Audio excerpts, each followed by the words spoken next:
歡迎收看客家名錄學院明日一下午新聞。客家委員會6月15號在苗栗台灣客家文化館舉辦114年度推動客語兒童客語同地方客家發展計劃自由單位表揚典禮，由客委會主任委員顧秀惠公開表揚得獎縣市政府、鄉鎮市公所同地方客家發展計劃自由單位。顧主委表示，客委會推動客語兒童客語主要目標係本客家文化重點發展區嘅縣市政府、鄉鎮市區公所也到推動客語變做公共服務語言，建立起在公共場合主動使用客語嘅意識同習慣。顧主委強調，未來定係重點對客語能力認證同公人數，漸漸地轉到實際使用客語情形。重視民眾客語市區公所同機關嘅實踐，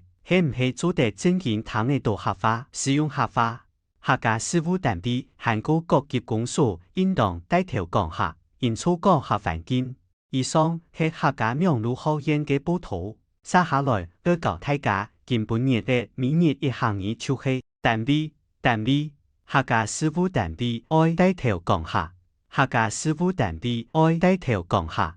唔好為忙啊，下禮拜爭來了。